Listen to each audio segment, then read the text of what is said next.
Hey, it worked. Steven, how we doing? Thank God. Oh, I was Tech sweating for a second. technology.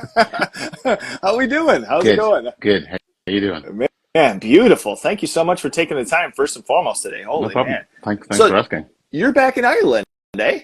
Yeah.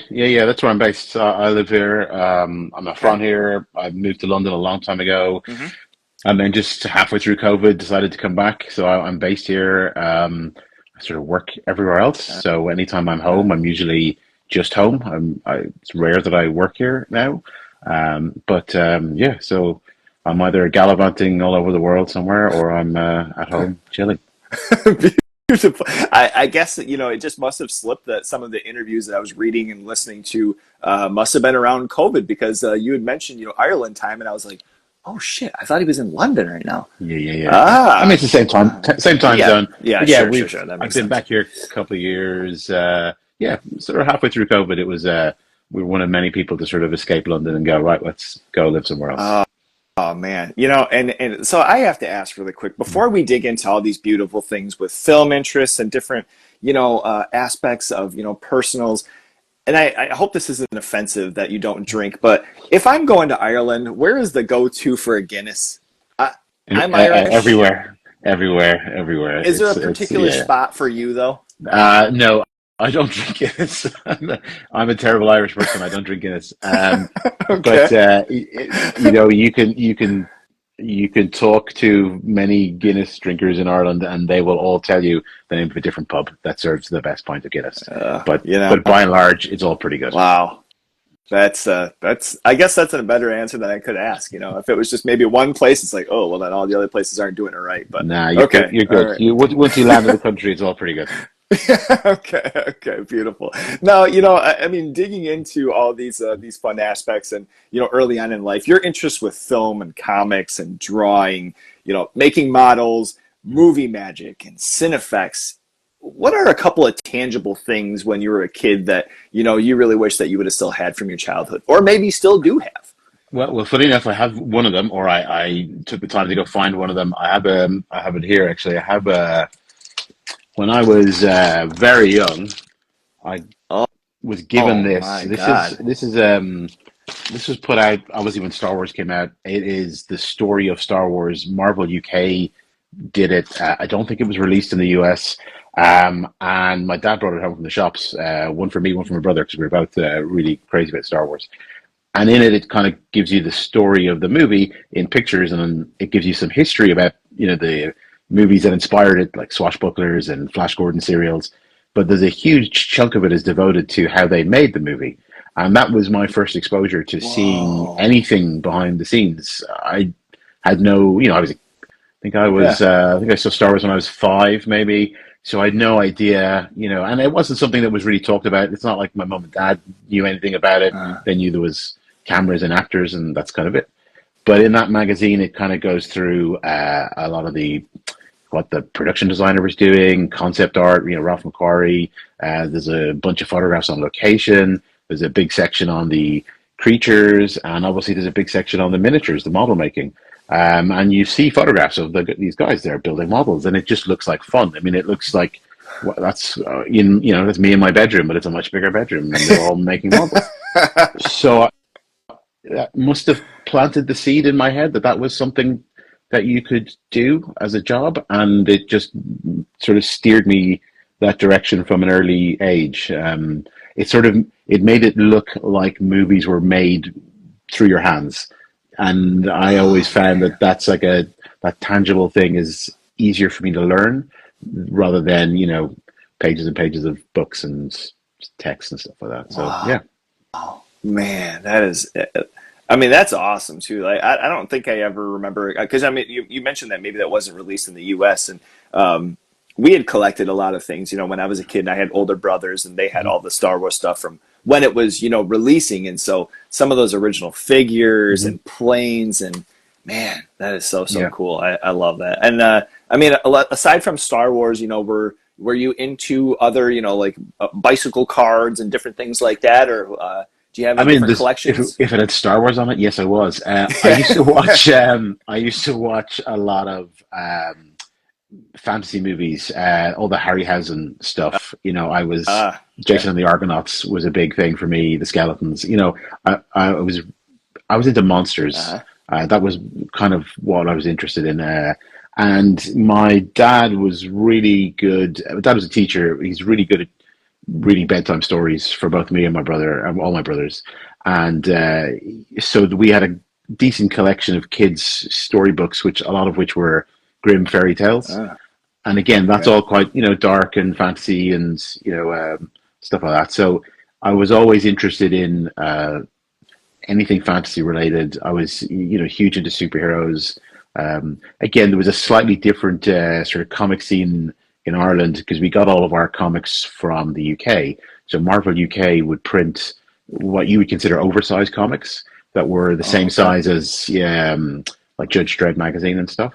But we Oh, would okay. get some reprints of the Superman and Spider Man and Batman and stuff. But we would also get sort of original stories that were written for the UK market or by UK writers and drawn by UK artists that were just they were still in the continuity of those universes, but they're just slightly different from the US comics. Hmm. So I don't think I had my first like US size comic book until I was well into my teens. I don't think I'd even seen like a small comic. Everything to me was that sort of size, that like A4 size. Sure, Um, sure. Okay. and it just meant that we were getting things like Doctor Who was really big on TV in the Mm, UK and Ireland. So there was a really big comic thing about that. mm, And you'd get all these original Doctor Who stories. And then obviously there was a lot of the adaptations of things like, the Star Wars trilogy or Krull or anything that was sci-fi and big. Marvel UK anyway, tended to get the official license and adapt it, and that would hit our shelves. So sure. all that stuff we were all over. Yeah, that was kind of the probably the beginnings of that interest in going towards something artistic. Okay. And I love, I mean, you mentioned, the Jason and the Argonauts and some of the earlier kind of stop Mm-hmm. motion stuff, because when I was younger, when I'm a little kid, I saw that stuff and I loved, the Godzillas and the King Kongs and the earlier kind of, bigger creatures and, in plastic rubber costumes and whatnot. And then you kind of dive into horror and you see those ingredients sprinkled in with things like Army of Darkness or some of like Peter Jackson's earlier shit. Mm-hmm. It's just like, oh my god, Yeah. where was this all my life when I was younger? And luckily I wasn't watching that stuff when I was younger, but but having those things still being appreciated. When I'm getting a little bit older and more self-aware, like you say, is like the behind the scenes, Mm-hmm. and then even still today, and practical effects becoming more and more of a thing. And Mm-hmm. poster art. Man, it's a beautiful time to be alive for film and Yeah. for television. Yeah. Yeah.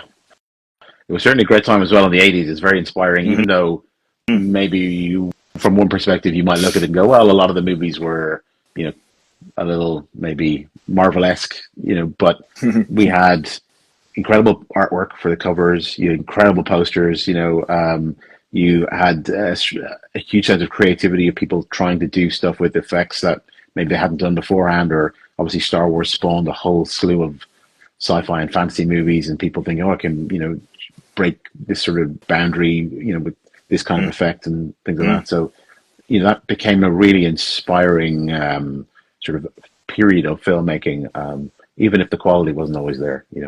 Sure, sure. Now, I mean, as far, within that realm and, your love for film, as far as local, video rentals or Hmm. theaters, did you have a special relationship with either or, something that was special that still sticks in your mind as far as these local spots to you? Yeah. So we had, so I'm from quite a small town in Ireland, and there was a movie theater, or cinema as we call it. Hmm. Um, and it was like single screen. So it would play one movie for a week or 2 weeks or whatever. But they did this really cool thing. They had a big marquee, like a proper marquee Mm. outside.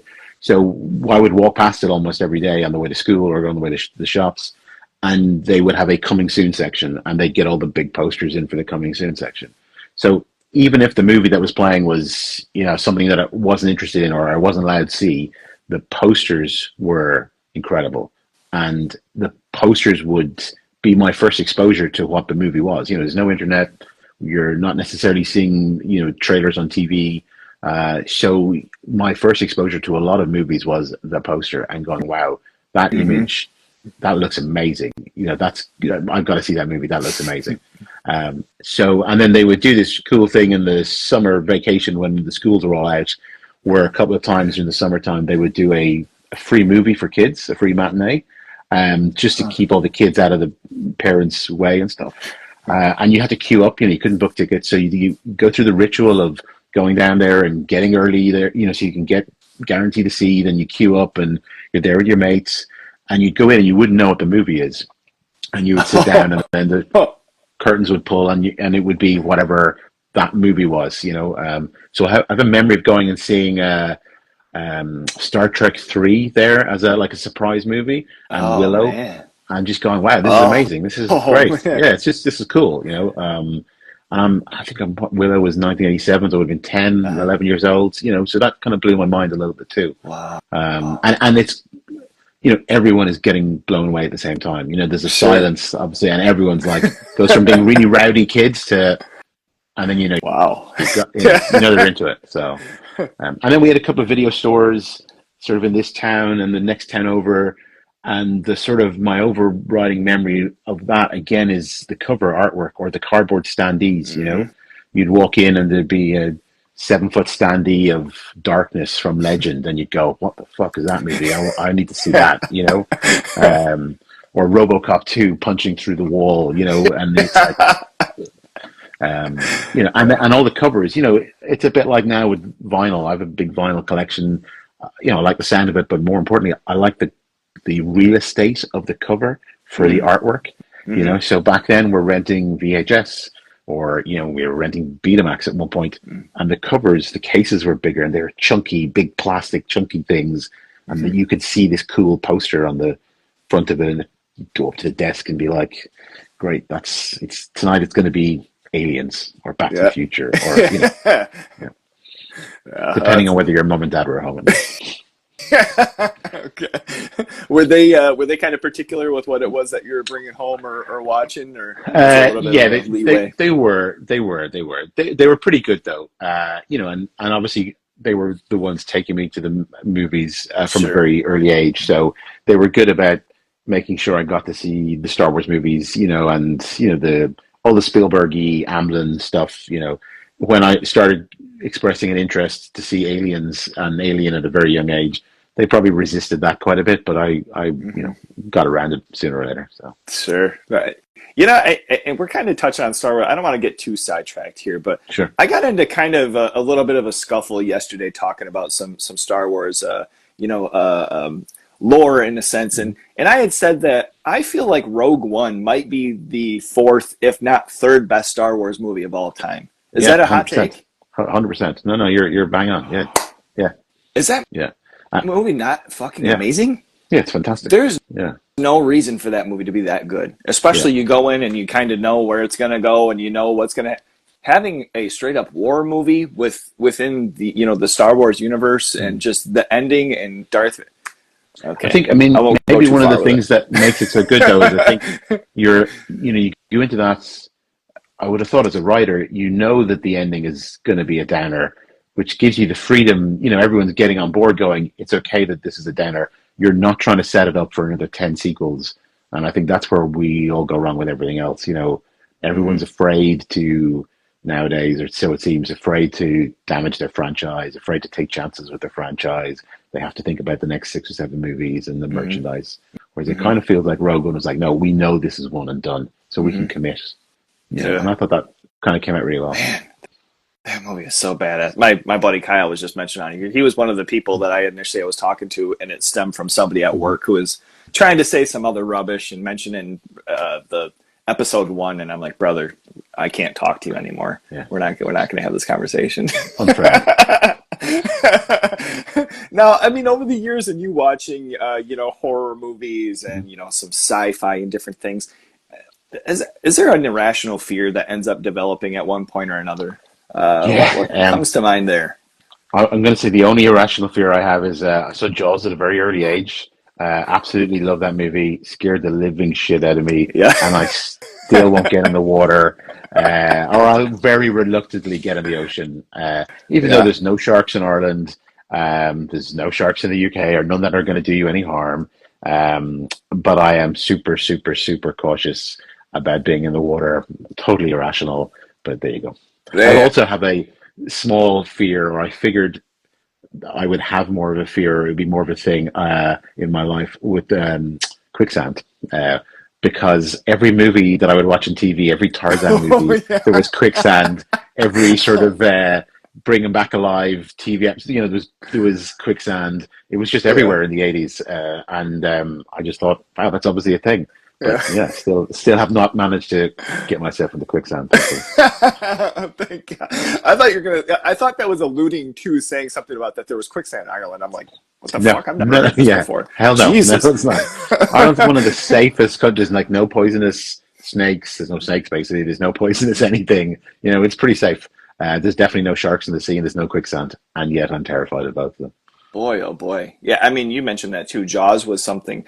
And I just recently watched, if not maybe rewatched, I guess maybe at some point earlier on, I remember watching Orca. Hmm. Do you remember watching that one? Yeah, yeah, yeah, yeah. Because it just got remastered and re-released on Yeah, on yeah. Blu-ray. Yeah. Kino Lorber ended up. I got my copy through them. I mean, it looks absolutely beautiful. Sometimes the stuff from the '70s and '60s Mhm. you put on 4K and it's like, ah, Smooshy.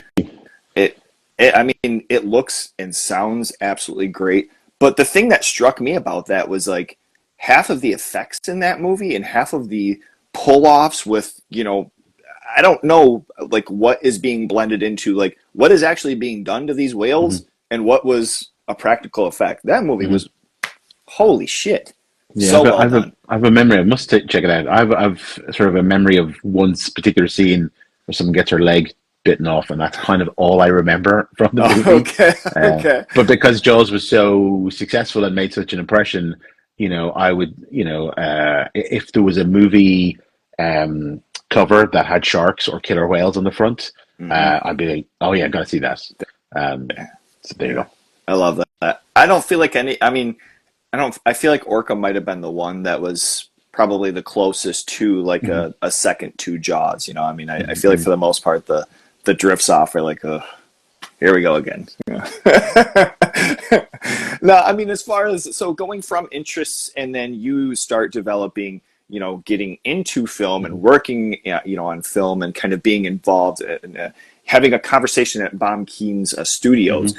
There was a path, that you choose between, being a DP versus makeup effects. And Yeah. what can you tell us about, that conversation and how, you go about figuring this path to going into cinematography? So at the time, I would have been a teenager. I got to go to art school, sort of on a bit of a whim.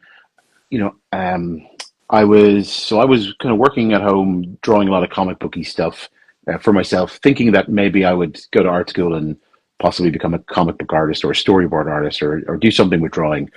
And I had no photography inclination. I'd never taken a photograph in my life at that point. And at the time in Ireland, I was quite young, and so when I was applying for college or university, all these art schools, they were kind of steering me towards taking a year off and doing what we would call a foundational art course, where you basically spend a year doing sort of basics, life drawing, figure studies, stuff like that, which would have been super useful. And for whatever reason, I didn't really want to do that.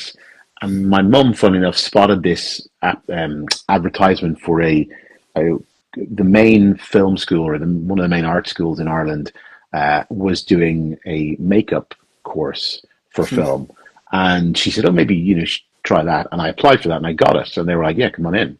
So I ended up being the only guy in a class full of 20 girls, and I didn't read the fine print so well. And essentially, the course was makeup, straight makeup or what we call straight makeup, like foundation and blusher and all that kind of stuff. And it was going to be like Okay. that for 2 years, but there was going to be a component of it that was going to be makeup effects. And they kind of said to me, look, here's the deal. If you want to work in Ireland, you want to do makeup effects, you can't touch an actor's face unless you know the basic stuff, the other stuff, the straight makeup stuff. You need to know about color and foundation and skin tone and stuff. And then you can properly blend the prosthetic Oh, in and things like oh, that. okay, okay, And I was okay. like, oh, okay, I suppose. So anyway, I ended up taking the course. It's a really, it's a really useful. It was a really useful experience for me. It didn't give me what I wanted, but it was a great experience. And I happened to very early in that time meet somebody who had just opened a makeup effects studio in Ireland. His name was Mike Meisimer, and he's American. And he had come over to do a movie in Ireland and stayed. He fell in love with someone, stayed over here, and he had done stuff like Babylon 5, and he had been working at, Hmm. I think he was at Stan Winston Studios, and he had a whole bunch of, he Oh, had a wow. great resume. Um, and so I got to, while I was still in college, I got to start doing a little bit of design work for him. And I got to learn a lot from him and from another makeup artist, Tom McInerney, who was working for him as well. And I would do little jobs every now and then while they were working away. I would be in the school and then I would help them out a little bit. And I also got to work on a Stuart Gordon movie called Space Truckers, which was a sci-fi show that was Okay. shooting at the time. And it was they I basically went out as a what we would call work experience, or you're going out just to for free just to see what's going on. Hmm. In what they had set up was a miniature effects department, like an old school ILM style miniature effects department, where they had taken over a huge warehouse in the middle of an industrial estate. They were building the models on one side of the building, and then with a motion control rig on the other side of the building, they were shooting them. And that kind of blew my Oh mind a little man. bit. Yeah, it was great. And again, there was a couple of key hires from the US and from London who were over there. Some really amazing animatronics guys and prosthetics guys and miniature makers, and a really cool MoCo team. So that was kind of amazing to see that too. And that led to more model making work. And again, I'm in college the whole time. I'm sort of, supposed to be doing my coursework, but I'm getting offered a little bit of work. And it was getting busy in Ireland. And it was kind of a small school of filmmakers in that kind of area doing who could sculpt and paint and mold and things like that. Uh, Um, and I was kind of getting the chance to, like I said, work with them, on a more and more regular basis. But while we were in college, one of the things we had to do was learn very basic black and white stills photography so that we would understand what lighting and lenses were doing to our makeups. And we had a lab in the college, and we'd shoot stuff at the weekends as part of our project work, and then we'd have to process and develop and print the photographs. And huh. that really blew my mind. I had never done anything like that before. I just loved I loved the smell of the chemicals. They were hideous, but I loved them. I loved unloading the film in the dark and spooling it and processing it and printing it. I just thought it was amazing. And I loved taking the photographs. So I was beginning to sort of go out on more and more sets, and every time I go out on a set to do like effects or with a bit of sculpture or something like that, I would be more and more interested in what the camera was doing, and I was never involved with it. I was just viewing it from a distance, and I began to sort of draw this correlation between what the camera and the cinematographer was doing with what a comic book penciler does when he works with a comic Ah, book okay. writer. Sure. So, to my mind, what the DP does is essentially the same job. If you're a comic book artist or penciler, you're given a script by the writer, and some writers are really specific, and they're like, it's 9 panels, and I have to see this in this panel and this. And some are less specific. They're like, well, it's maybe I want to see this and I want to see this, but you offer something up to me, something cool. Sure. And the writer or the artist is having to interpret. And it's kind of the same with a director and a DP on set. Some directors are super specific and some are much broader, and you're having a dialogue. Uh-huh. Uh, and the tech of the camera kind of appealed to me. Again, I didn't know anything about it. It was quite intimidating at first, but I began to sort of realize that what I was really interested in was not sitting in a studio painting or sculpting and having to take on the feedback of somebody who would be like, I don't like those eyes. Can we take the ears from that guy and put them on this guy? And making kind of stupid decisions like that. Um, What I was more interested in was having more control over the storytelling, and particularly the image-based storytelling. Hmm. So that was kind of ticking away in the back of my mind. I was kind of 2 years or close to the end of my second year in college, so I'm going to be graduating soon. And in fact, I think I just graduated. I had a bit of a portfolio. I knew all the bigger artists were, working in London. So I went over to London for a week or two to show my portfolio around. And I ended up, I rang all the studios to say, can I come out? And it was quite quiet at the time in the UK. So everyone was quite keen to sort of meet me and say, hey, yeah, we'll give you some, give you some critique on your portfolio. And I went into Bob Keane Studios, or Image Animation, I think it was called at the time. And he or his crew had just finished Event Horizon, and I loved Event Horizon. I thought Oh it my was God. right, and it like looked stunning, best production design, the most beautiful Horrifying. lighting. It It is was a fantastic. fucking Right. terrifying movie. So I was kind of in awe of the work they had done on that, and they had all these bodies hanging out of the ceiling from the crazy orgy and the spikes to their mouth and stuff, and they were really quiet. Oh my God. Yeah, the stuff I'm talking about. Yeah, But absolutely. so there Absolutely. was a couple of guys in Damn. there who were like really cool. They took a look at my work and they were like very good about saying like, you need more work here. This is really good. You're strong here. You're weak here. And I spoke to them for like an hour. Jawed their ear off. And they were very cool, very nice. And as I was leaving, we talked a little bit about Event Horizon, and I made the comment about how beautiful it looked. And the guys were talking about Adrian Biddle, the Oh, DP, and they said, okay. "Man, Adrian Biddle, he's amazing. He really knows his stuff." And one of the guys said, "If I was going to do it all again, I wouldn't do this. I would be a DP." And I was like, "Really? Why'd you say that?" And he said, "If you're the DP, you get a huge crew, you get loads of time to light." No, none of this is true. It's all changed. But anyway, you get loads of time to light. That everyone Maybe it treats was you. like that. Yeah, everyone treats you really nicely, and you get a huge. Everyone listens to you, because if you're in effects, they go, yeah, yeah, we want this, and then you get like 2 minutes notice, and they're screaming at you on set, going, "Come on, hurry up, we've no time," and that is true. That's what happens. And he was laughing, he was joking about it, but he said, "No, seriously, if I could do it all again, I would probably be a DP." That's kind of that's sort of scratching the artistic box that I think I was trying to get at when I Hmm. joined.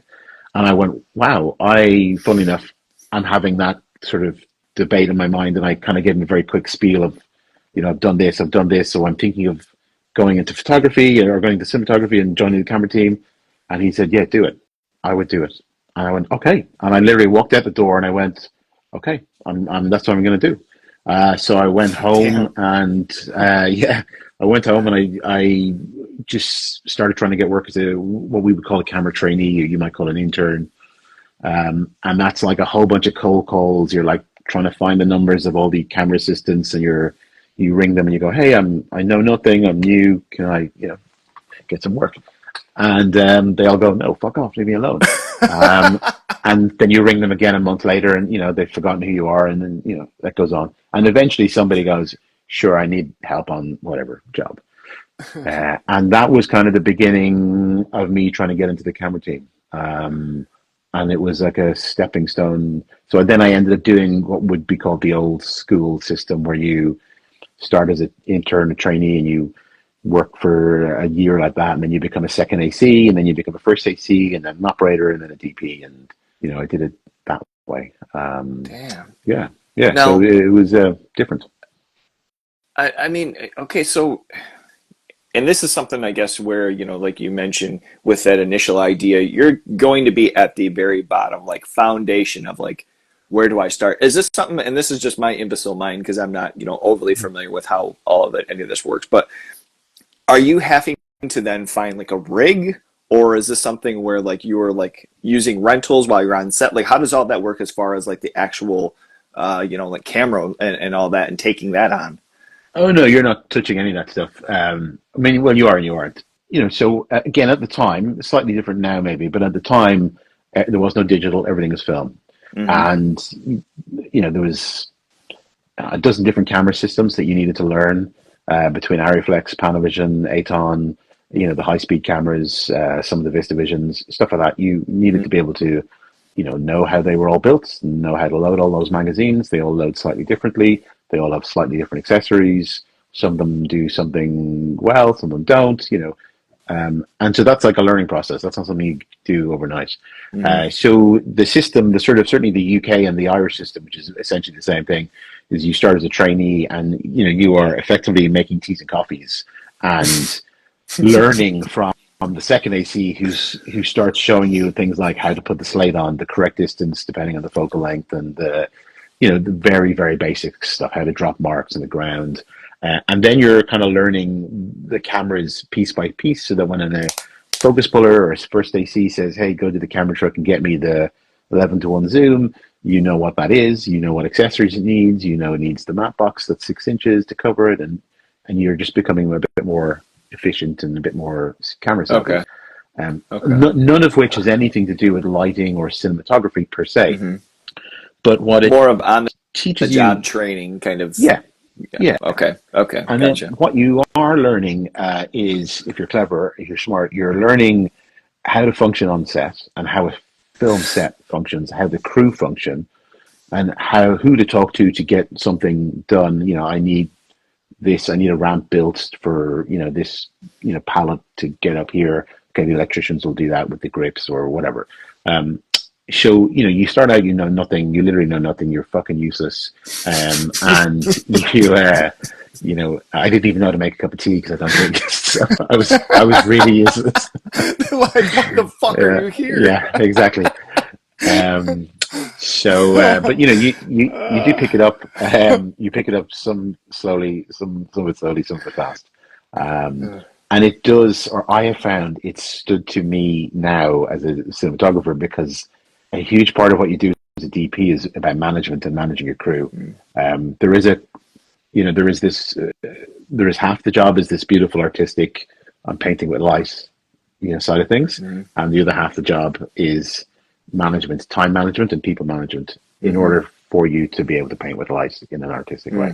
Mm. Um, Okay. so Interesting. and it's helped me. That ladder system helped me hugely, and I was lucky because um, I was quite genuinely enthusiastic about trying to learn about lighting. So I was very fortunate on a couple of the jobs I was on. The gaffers would take me under their wing, and on one particular job, the gaffer would take me to the camera truck where we had a monitor set up with their VHS dailies because we were shooting on film.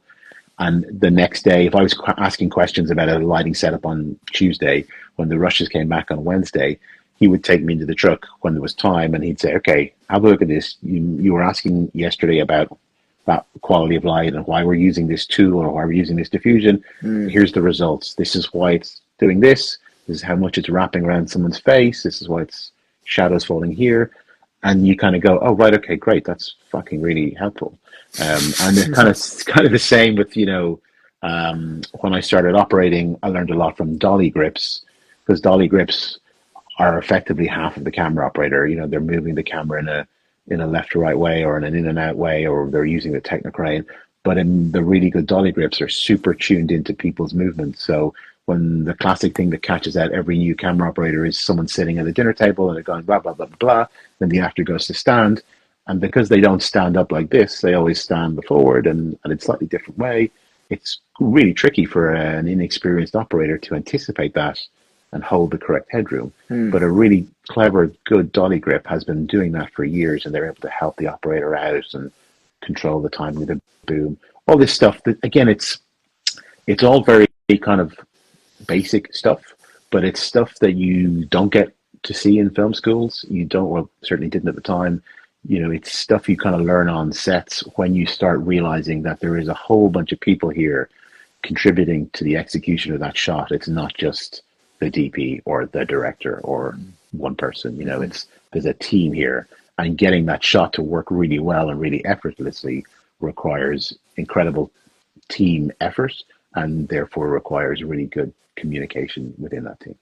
Yeah. And it's something where certainly in these conversations and these opportunities to be able to talk with people that are involved, it made me think back to when I was a little kid and I used to watch the Ebert and Roper reviews, Mhm. and every once in a while they would mention, the score or the cinematography on this and and they would kind of mention these, like certain aspects other than the actors or director. Mhm. And me being like a little kid, I'm like, why are they talking about these people? I don't Yeah, even know who they are, and you don't ever see yeah, them.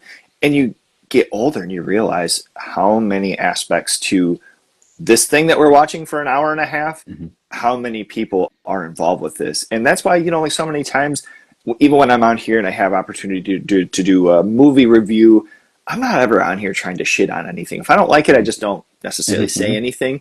But knowing all that goes into these things it's crazy, and yeah, at the very foundation of it, I have to appreciate the fact of how much work went into making what it is that yeah, that we get. yeah. um, you had touched on something a little bit earlier as far as your particular work and kind of coming onto something and having a very uh, you know inline vision with storyboards, but then also kind of like a freedom. Do you Mhm. have like a personal preference? I mean, as far as like an in between, or like what is it that you would prefer as far as coming onto a set? That depends on the director. What there's pros and cons, right? Storyboards can be great. They can be a really useful conversation starter and a useful reference. And usually, the best experiences I've had with storyboards are when we have directors who, have storyboards because it's helped them work it out in their head. Uh, It's kind of like, even if I never show these to anybody, I've actually had to sit down and think this through, and I've got a version of the story that in my head works. Now I'm going to show them to the DP, and maybe they just sometimes I'm the only person that gets to see them, and you go, oh yeah, okay, great. Have you thought that this might be better done this way, or blah blah blah, and they go, fuck, that's a good idea, and they change it around. But it's a useful conversation starter, and where storyboards kind of fall apart is there is a there is a huge amount of pressure put on directors, especially on their first or second movie, to storyboard and shot list and pre-prepare everything. And it's sort of there's a good intention behind it because obviously the more you prepare, the more efficient you can be on set. But the filmmaking process itself needs to have a certain amount of spontaneity for it to have any kind of real life. And if you storyboard everything and then you're a rigid slave to those storyboards, sometimes that can be a problem. uh, And what I mean by that is, when you do storyboards are sort of done in the abstract. The person who's doing the boards and the director, because not all directors are necessarily super visual, um, but when they do the storyboards, they're not always considering the actual location or the stage that you're going to be shooting in. They're also not considering the actors. So everything is like, yeah, the actor will be here and the other actor will be here. When you turn up on the day, for lots of reasons, one of those actors might need to be somewhere else, and it might be a much better idea that they're somewhere else, or the director might have had a better idea and put them somewhere else. And now you need to be able to throw those boards away. The rigidity of the boards need to go away, and you need to work on the sort of conception of the boards or the idea of the boards and go, look, the board was trying to shoot a wide shot and you've got it storyboarded this way, but that isn't a great shot because there's a wall in the way or there's a dumper truck that's just turned up the location or whatever. But we could do the wide shot over here. It's the same idea, it's the same sort of size, but we need to let go of the specificity of the board. mm, And not everyone is able to let go of the specificity of the boards. ugh, And that's yeah, that's where it becomes a problem because then you're sort of like rigidly trying to execute a drawing that doesn't relate to the what the actors are doing or doesn't relate to the space you have. sure. But usually the best way to do it, I find, is you spend your prep periods. We prep movies and TV shows for a long time. You prep for almost as much time as you're shooting, or sometimes more. And usually the best way to work, yeah, I find, is you're trying to spend your prep time getting to know the director.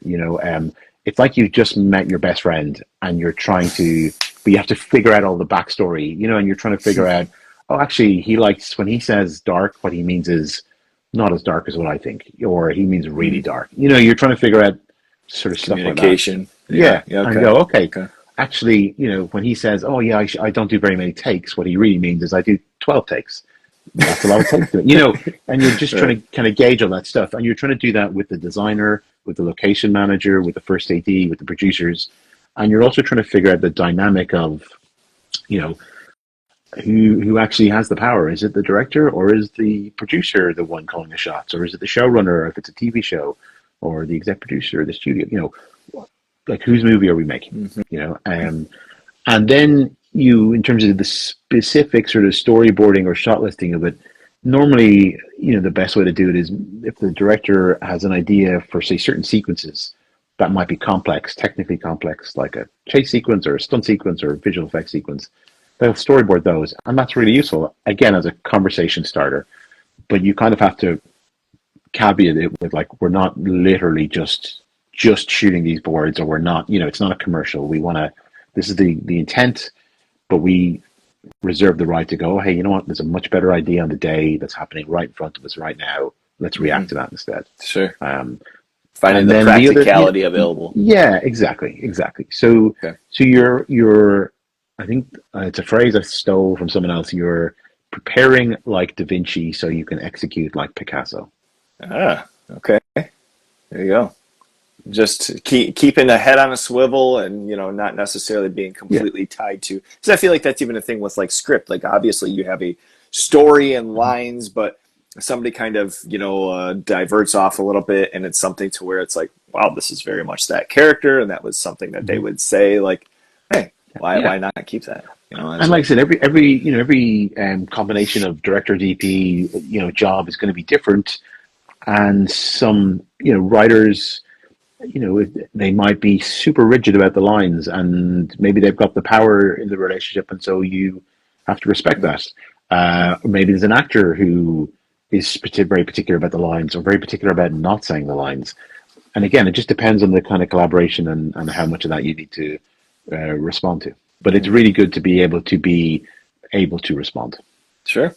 I think over time, where do you feel like I don't want this to come out like it's like a thing where earlier work, there's kind of a sense of like being ashamed of or anything like that. But where do you feel like your like personal style or your eye kind of comes into being a cinematographer? And maybe it's certain equipment that you feel like you're getting the best things. You kind of mentioned that uh, the conversation with them working on Event Horizon and just having that Mhm. beautiful color and lighting. At what point do you feel like you're kind of falling into like, hey, this is becoming my voice, and people can kind of tell uniquely my Mm, work? That's a good question. I suppose on one part of me would like to say that I would like to think that I'm a good enough artist that I could turn my hand to any genre or any style of movie or TV show and pull it off. And the other part of me would say that when I look at my work on my website, I can clearly see there's some visual consistency to it, which is my taste, I guess. And that's what I'm looking at probably is the shaping of the light on people's faces, or the level of key light to shadow, and I have a particular taste with that. I have a particular taste with color and with lensing. Um, and so while I like to think I'm super flexible and I'm totally invisible, and it's all about the story, in reality there is probably a Stephen Murphy fingerprint that you Mm-hmm. can see, on everything that I do. Mm-hmm. But hopefully the fingerprint is just one of 10 fingerprints, and the other people in the process are also getting their fingerprints in the mix. Mm-hmm. And what's coming out is an interesting piece. Um, Yeah. I think in terms of the earlier stuff, I think the difference between me now and me 10 years ago, or me 20 years ago, is I have gotten much more comfortable trying to um, it's much more important to me to try and keep momentum on the set.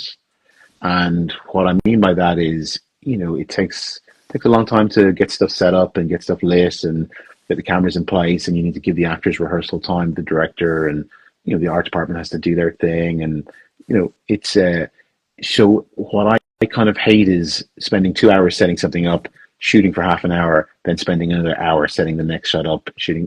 That's quite a broken rhythm, and I know it's not ideal for anybody. So what I try and do now is work in a way where I will use bigger lights further away from the set and keep the amount of equipment physically on the set sort of within 10 feet of the actors to the bare minimum. I'm talking mainly like, lighting equipment and, flags and stands and stuff like that. So that all, in an ideal world, all they're doing in a space when they walk into the set or the stage or the room that we're in, they're not seeing the lights. They can see the cameras, but they're not seeing the movie lights. They're not going, oh, there's a light right here off camera and blocking my view of that actor, or I'm trying to push all that stuff further away so that the actors have a bit more freedom and a bit more space to work with. And so the directors have a bit more freedom and space to work with. And also it means that there's a kind of a phrase a lot of DPs use called light the space, lighting spaces, not lighting faces. And that's kind of sort of what I'm trying to do in a way that still kind of works in for the style of the movie. It just helps everybody work a little quicker. It means I'm not lighting every individual shot and moving all of the equipment every single time we're doing another shot. It means I'm kind of getting 80% of the work or the lighting work done to shoot all of the shots, and then I'm just bringing a small amount of equipment in to improve close-ups and things like that. And that's probably the difference. If you had asked me 20 years ago, I would have had every single light in the truck and the rental house, all because I didn't know what I was doing, and because I thought that's what I needed to do a good job, But every light that you put up is a shadow that you have to deal with and a source that you have to soften. So there's a point at which more lights just equals more problems. So it's like, I suppose the real difference with a little bit of experience is just, it's having the confidence to know that I only need this and this and this to make that scene work. Or equally, it's having the confidence to know, no, I do need every single light in the truck because it's a huge sequence or it's complex or whatever. Sure. I mean, I can imagine, with the lights, pulled back a little bit more, that kind of helps with the nature feeling of if it's something that's outside and it's not just directly over you and it's all, it feels a little bit more of like a natural kind of existence and where you are. So, and maybe a little bit trickier inside, as far as however that can work. Is that something where you're pulling like through windows and rooms, or how far you're using the windows? So the windows become the natural flags and stuff, and but it means then you need bigger lights outside the windows, and the bigger lights need to go on machines to get the height that you need. And not everyone wants to pay for that. On the stuff that I'm doing, the budgets I'm doing, it's usually fine, but it's part of the transition from sort of lower budget indie stuff into higher budget stuff where you're saying, no, actually, I need you to pay the money to put the bigger lights on machines outside the windows further away. And the further away you go, the bigger the light needs to be. And that will help me work quicker on the set, and it'll give me a nicer looking result. It'll be better for the actors, better for the director. And that's worth the value, the extra money that you're paying for it. Sure. Okay. Is there ever any point, where you're just like, fuck it, I'm just going to tie it up in a tree and we're going to go from there? Not anymore. Not anymore. I got it.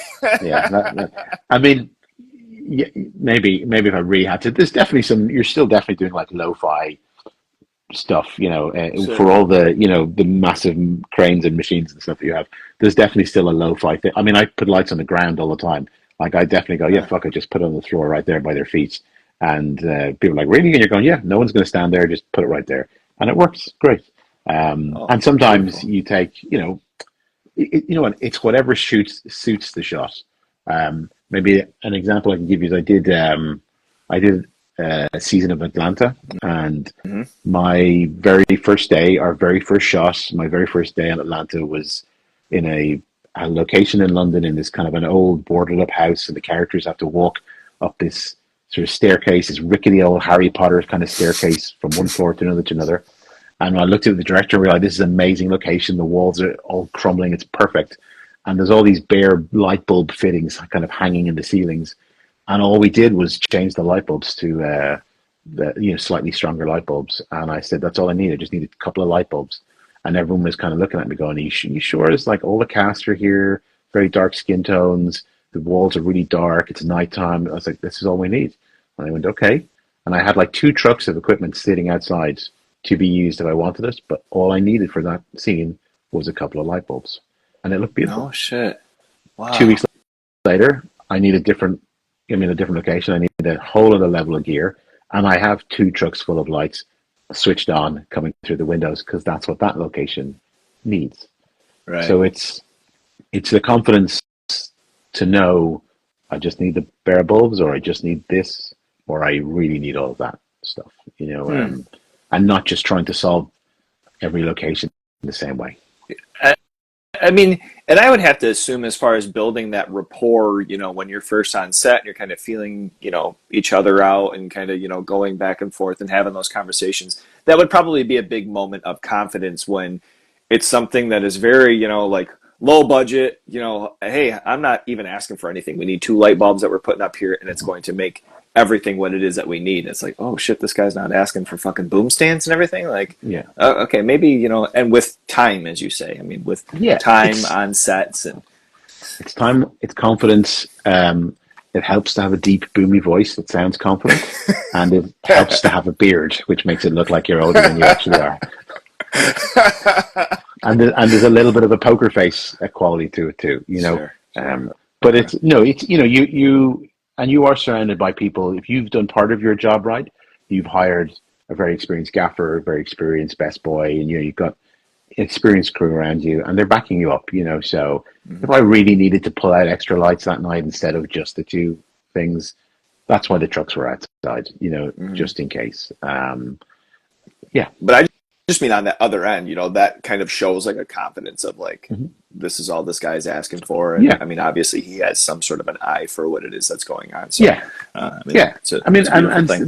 this the same with all the the times you have to do the big stuff where you go, no, I need three giant 150-foot cranes, or and I need three huge balloons, and I need two Teca cranes, and they're going, that's a shit ton of money. You're like, yeah, it is, but this is why we need it.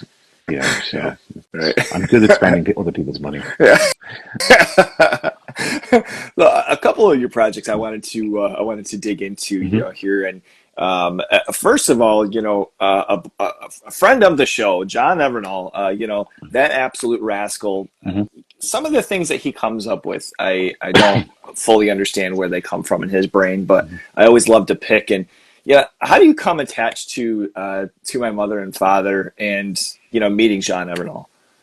So the John, I had just moved to London, maybe I don't know, a year or something, and I actually don't remember how. I might even have answered an ad in I think there was an online, like a Craigslist type thing, but for filmmakers in London.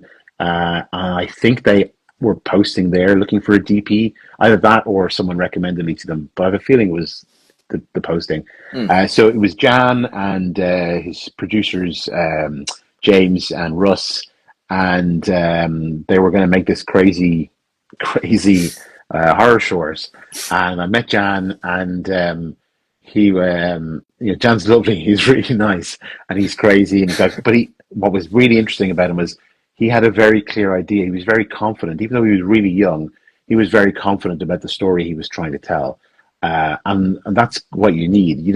He's not sitting there going, "We're going to shoot it exactly like this," or "I'm telling you to use this camera or this lens," but he's saying, the feeling I'm trying to get is this, and I know if we get that feeling in this scene and we juxtapose it with this scene, it's going to work really really Huh. well. So he was just very very confident about how he was going to make that movie, and the effect of it. And I had a really great time making it. Like it was a lot of fun to make. We had very little money, but we were doing like there was some makeup effects involved, which was great. And there's some it's I don't want to spoil the short if anyone wants to see it, but it's a really kind of surreal, cool horror film. So yeah, it was great. I mean, were there, with it being, the budget that it was and it being a short and such, was it a lot of takes with some of the practical effects, or was it something that, they pulled off well and everything kind of went, I went, think went well? I think we did it all pretty straightforward and pretty Hmm. quickly. I mean, I don't think we had a huge amount of money to do multiple takes of stuff. We certainly could repeat things I'm sure we did like 2 takes or 3 takes of certain things, but no, it all seemed to work quite well. We shot a little bit on location, and then they built the bedroom, which is where most of the film takes place, was a little set that was built under the British Film Institute in London, under what is now the BFI IMAX. That's where they used to store all their old Oh, prints, damn. and the guys had access to that space. So we made the film in there one weekend, and yeah, it was just really good fun. Dang. That's awesome. I mean, was there ever something, between the two of you and you're like, how the fuck did you come up with this? I'm sure I said that to him. I'm sure I did say that to him. Yeah. I'm sure because he did send me the script for his feature. A couple of years later, I had been over to Istanbul to do a commercial with him, and he sent me Oh, the okay. script to his feature, and I just couldn't make it work at the time. But I remember talking to him at the time, going like, "Dude, where the fuck do you get these Is ideas?" that Baskin? But also, yeah, Baskin. But there's also like again, there's a lovely confidence in the storytelling, in his ideas, and even if you don't necessarily love the movies or agree with the movies or whatever, he's still kind of speaking from with confidence, which is really what we need from a director. Um, it's very easy if you're not going to have a voice on a shoot as a director, it's very easy for everyone else to just gather all the footage that the studio needs and make something in post. Mm-hmm. And unfortunately, that does happen on a lot of a lot of shows, even big shows as well. Um, so you really do need to have an opinion as a director. You don't have to have the right answer for every single thing that people are asking you, but you need to have an opinion about the direction, the tone that you're taking, that we're all going to take in making the film. Mm-hmm. Otherwise, it will just get made for you, and it just becomes a little, generic. Yeah, And Jan is sure. definitely not generic. Yeah. Yeah, sir. I mean, The Girl with No Mouth. I Hmm. haven't been able to see it yet, but Jeep Lock, that was another one that was like a huge Yeah, yeah, series that I constantly hear people talking about. And we don't get it over yeah. in the States, and I've talked to him about it, and there's kind of some issue. I mean, as far as with like the streaming Right, thing, I don't right. know what the fuck it is, but that that's something too, where it's just like I kind of mentioned with living in this time and having this time in life that we have with film and some of the things that are coming out today. And I get frustrated when people are very stuck in the 80s and 90s or Hmm. 70s, because I'm like, you look, there's Hmm. some insane shit going on Yeah, right yeah, now. And even the yeah, past 10 years, the yeah. French Extreme that was coming out in the mid Hmm. 2000s, and some of the things from Indonesia and Hmm. from Asian culture and film right now. It's Hmm. insane. Yeah, it's Absolutely amazing. crazy. And now I guess we can take it even here to most recently talking with Hard Eyes, and Hmm. I get into the theater. I am excited. I can't wait. There's a lot of buzz behind it. A lot of people kind of make a mention, and it lived up to the hype. It was Okay. half just this cute, gushy, mushy. Hmm. Romantic comedy movie that my wife would have loved, and I should have brought Hmm. her, with me as Hmm. well. And then this awesome, iconic slasher that we can all Hmm. grow and love, and hope that maybe there's a couple other movies that come behind, and hopefully Hmm. maybe at some point he goes into space. But how do you come involved, with this shoot with Hard Eyes? So that was Hard Eyes was through my agent. My agent knew the producers, and they had reached out to her um, looking for a DP, and so she suggested me, and I met Josh. And again, a bit like Jan, Josh, he's a lovely guy, and he has an opinion. He has an idea about the kind of movie he wants to make. He's not just gonna turn up and kind of punch a paycheck. It's like, no, we're going to do this.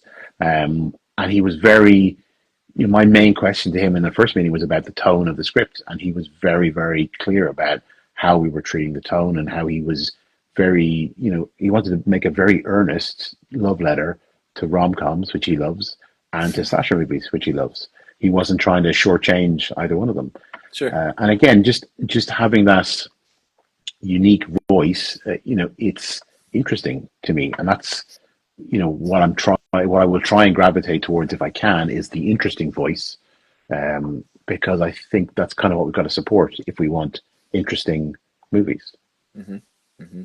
Uh, and I think that was something too where I didn't know what direction it would, go, but there's different references to, like some of the 90s romantic comedy movies and some of the 80s stuff. And it also having, the writing and character development to where, you're starting to kind of like, fall for. And, Hmm. and I had a sister when I was coming, or I have a sister. And when I was coming up, she loved all the She's All Hmm. That's and 10 Things I Hate About Yous. And so I was familiar with all this. And then Yeah. coming into something like this, I'm like, here we are. This Hmm. is right in set and tone. But we also have a serial killer that's chasing us Hmm. too. So when when you have something like this, and we're going to talk, I mean, there's inside shoots, there's outside Hmm. shoots, there is a drive-in theater, there are restaurants, there's a lot of different variables that are going on here weather-wise.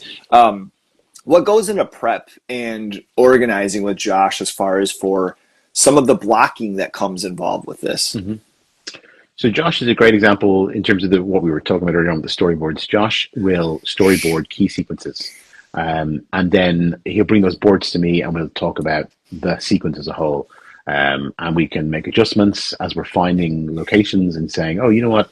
Actually, we thought this sequence was going to be in a flower shop, but actually, we're now going to do it in a drive-in, or it's going to be in a such and such a place. And you're kind of adapting the ideas of the boards to make them, fit the spaces that we have. Beautiful. Okay. So, yeah, so again, so Josh and I were, in New Zealand for that movie, so we're spending, as much time as we can in prep, trying to, figure out what's he into, what am I into, what's his taste, my taste, and he's a really sweet guy. He's a lovely guy, and he loves a lot of the same movies that I do from the 80s and 90s. So it was a really easy, partnership basically. So when we would, you spend a lot of time in prep on every job with in a car with like the DP, the director, the first AD, and the designer and the location manager, and you're driving around literally finding the movie because the location manager is trying to show locations to the director and go like, what do you think? And what do you think? And the director and the designer are having conversations about the sort of visual style of the movie in terms of the architecture and what should Ali's apartment look like? What should the drive-in look like? What should this place look like? And I'm listening to all those conversations, and then getting to chime in and say, okay, well, if we're going to do that, if we're going to go with like Ali's apartment in this space, and it's going to have loads of white walls, it's not going to be moody. It's not going to be scary because the white walls will work against that.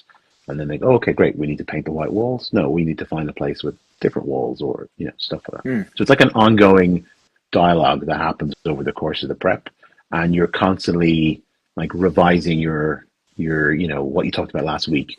So even if you talked about the drive-in theater last week, in our case the drive-in theater expanded in scale, conceptually, as we were prepping, because it became apparent to us that we could actually combine a few different sequences that were originally sort of outside of the drive-in theater and make them part of this drive-in theater sequence and make it a better sequence and get more bang for our buck.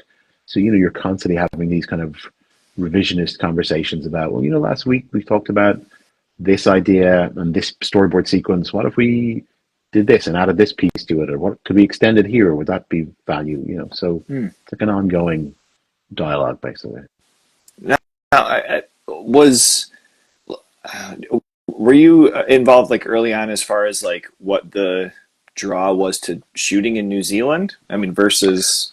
No, no. The decision was already made to shoot in New Zealand. The producers Okay. had shot there beforehand. They had shot Megan there a couple of years beforehand, Oh yeah. and Okay. Oh shit. I guess I didn't um, realize that was shot there. Okay. yeah, and basically, Auckland is very, to an outsider's eyes, is very American looking in its design, and in terms of the width of the streets and the just the some of the buildings and the shapes of the roads and stuff, and how it's kind of layered. It looks quite Seattle-y, and that's what they wanted to replicate. Um, it worked to our benefit that we were shooting in New Zealand's wintertime, So it would look like, wintertime, which is when it's set. And it meant that we had better nighttime hours and kind of suited a whole bunch of production reasons. Hmm. But I presume the reason why they did it, I'm guessing, was because it saved them money. It's probably Right. cheaper to shoot there than it is to shoot in the real place. Which is always crazy to me, thinking of like the flights that are involved with getting everybody there and getting. I mean, obviously, crews and different things are going to be something Hmm. that's local, but it's like, holy shit. I mean, we, They did. as far as even in, to say like shooting in Ireland and saying, oh, well, it's Mhm. cheaper to shoot in London, we'll just go there. And it's like, well, why the fuck don't we have like tax credits or something to where like Yeah, yeah. it's just fine to shoot The, here? the tax credit is the big thing. That is the buzzword in the film industry right now. Yeah. And you know yourself. You can see it. In terms of how quiet it is in LA and stuff. It's yeah, that tax credit is the thing, and all the countries are competing for it. And obviously, London is incredibly busy. Has been for a long time as the kind of new hub of sort of bigger movies, Hollywood movies. Hmm. And there's no doubt about it that a lot of that is because of the crew is so good and they're English speaking, and there's a tax credit. Hmm. Ireland is the same thing. It's really, really busy. You get a really high quality crew, and there's a very good tax credit. So and New Zealand is very similar to Ireland. The crew is fantastic. There's not a huge, you couldn't shoot like 20 movies there at the same Right. time, but you can. There's a limit to how many movies you could do in the area. But the crews were absolutely fantastic and really lovely place to be. And I'm pretty sure the tax credit was good too. Hmm. Yeah, yeah, and it's unfortunate because Michigan. I live in Michigan, born and raised in Yeah. Michigan, and there was probably like a 4 year span, maybe 5 year span, mid 2000s that we had a tax credit, and so it was like Detroit, Mhm. some spots in Grand Rapids. There was different actors that were signing on for like 6 movie deals to do over that spread, Mhm. and then ended up getting shut down. And it's just like, well, Mm. we're back to Mm. fucking nothing again. That's it. That's it. Some of the Yeah. Marvel work, getting like done Yeah. there. It's just like, man, that's so, Yeah. and I don't know what all goes into that. So, Yeah. I mean, in shooting in New Zealand, was there anything? I know you mentioned, shooting in the in the winter there. Was Mhm. there any, uncertainty with weather wise or anything as far as elements there that made it a little tricky for the shoot? It was tricky in the way that Ireland is tricky because it's very similar. The weather patterns are very similar, and when you do day exteriors in Ireland or in New Zealand, the sun it's in cloud, it's out of cloud, it's in cloud, it's out of cloud constantly. So and that's a nightmare for a DC. It's an absolute nightmare. But you do your best with a bit of experience behind you. There are ways you can mitigate some of the inconsistencies in that sunlight, and you do your best to sort of schedule around it. Luckily for us, we had a small amount of day exterior work, and most of our work was night interior or exterior. So, other than sort of the cold and the constant threat that the wind would get too strong, we'd have to take all our lights on machines down. Oh, okay. We were okay, and we never. I don't think we were ever shut down for weather. I think we flipped a scheduled day, to avoid a storm. But other than that, no, we did really That was well. strong. It was very easy. Beautiful, beautiful. And I mean, you can't ask anything more than that. Yeah, It's that's always it. Yeah.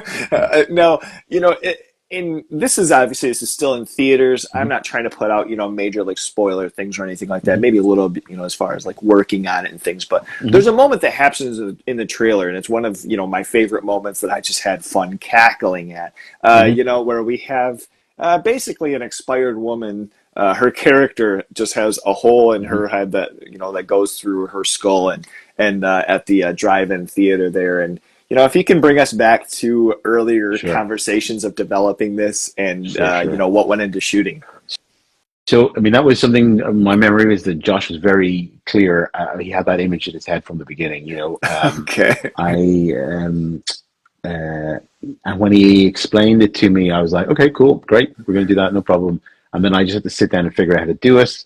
And I had a long conversation with Steph, our makeup effects supervisor, Steph Knight, and with Josh, and with our VFX supervisor Matt, and we just figured out, okay, it needs to be done in pieces. The camera needs to be able to travel from the back of someone's neck through this gaping wound and reveal her face and still see the actors on the other side of her through the wound, and we need to do it on the location as part of this big sequence. And so, like, technically, it becomes this motion control slider shot where you're on, the camera's on this suspended slider rig, and it's being moved in and out, repeated, exactly.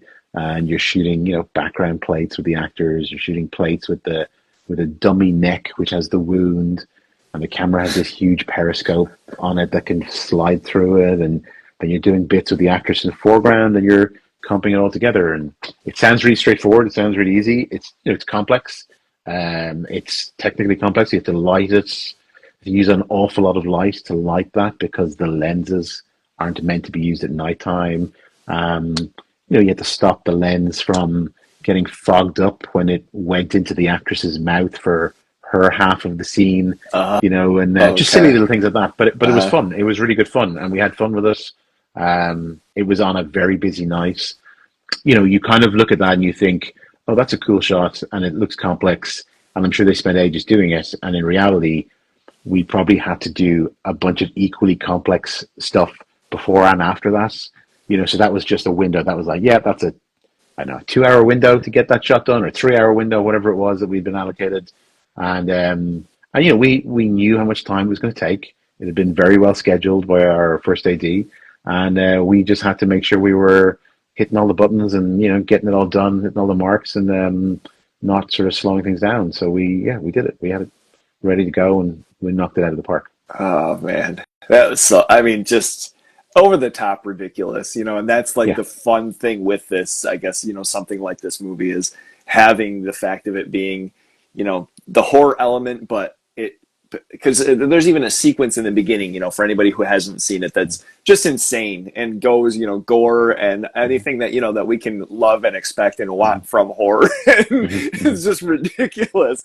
And I guess another thing that's kind of coming to mind that might have been complex or something that maybe wasn't even so much so the police station, kind of a sequence where, like I said, I don't want to say too much, but is this all one location or was this in between? Like, because it seems so fluid and just kind of, like in your face of like, following around, but these things can all be tricks too. That's the magic, if you will. No, it's that's all a set that was built by Rob, our designer, and his team.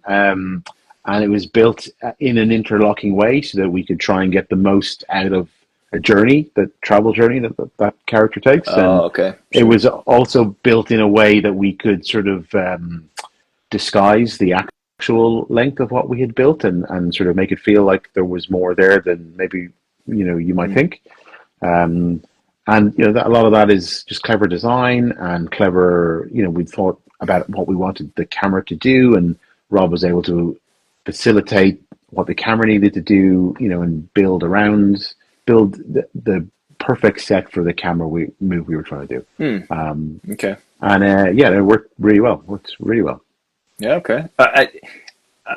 There's a couple little things that are coming to mind too, and I'm trying to think of things that aren't going to be too crazy. But we also, something that we see on the trailer, and myself just having the interest of like, was that a pain in the ass? The night vision and the kind of heart outline. Is that something that's more than than meets the eye for pulling that off? No, it's something we talked about from the beginning about being able to do it, and the red vision, and how we could do that. We experimented with both the shots, the mask, seeing the mask and what the mask eyes would look like, and with what the his POV would look like. We played with a few different lenses and filters and things like that to see what we could do about making it feel, like real, sort of, a real POV through his lenses. And it was just a question of experimentation and testing. We were, very lucky that we could get the mask sent to us, or a version of the mask sent to us, with a couple of weeks to spare before we needed to start shooting on it, so we could test it. Like shooting tests is lighting tests, and costume and makeup tests is really important on just a regular, normal drama.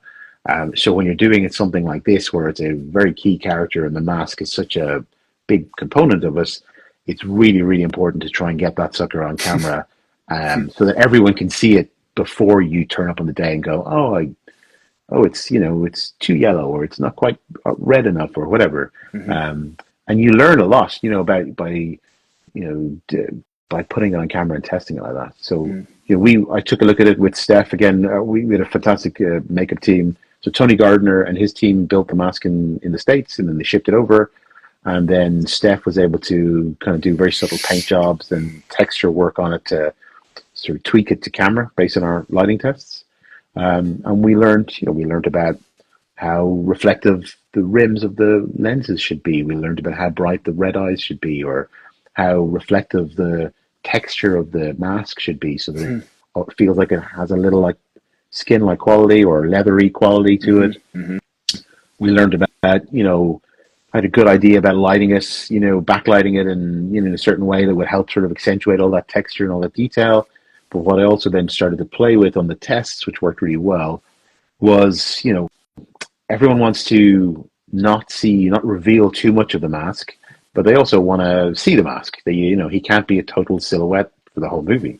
Mm. So how do you kind of reveal him, but not put all the lights on and have it look, like it's a guy in a mask? And my solution was to put moving light on him as much as I possibly could.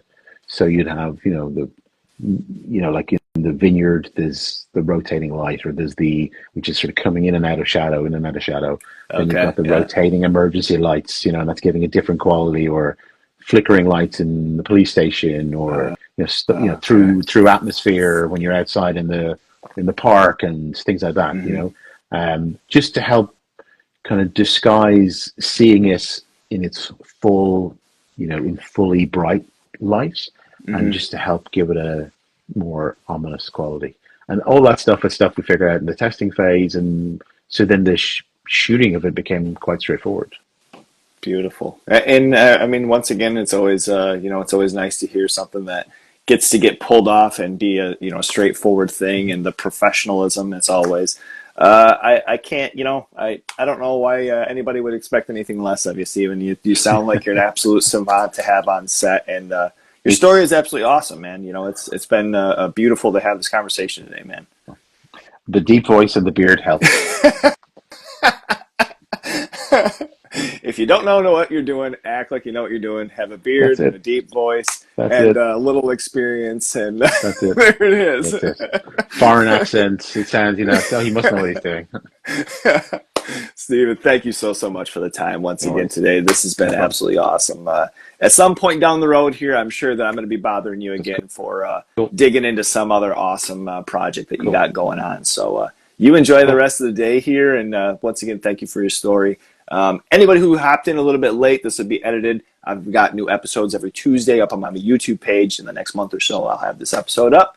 And once again, thank you so much, man. Take care. Cool. No worries. Cheers, dude. Take care. Bye. Yep. Cheers.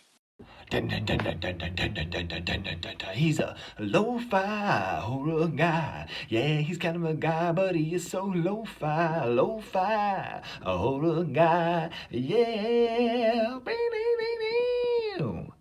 Lo-fi horror guy has been recorded in front of a live studio audience.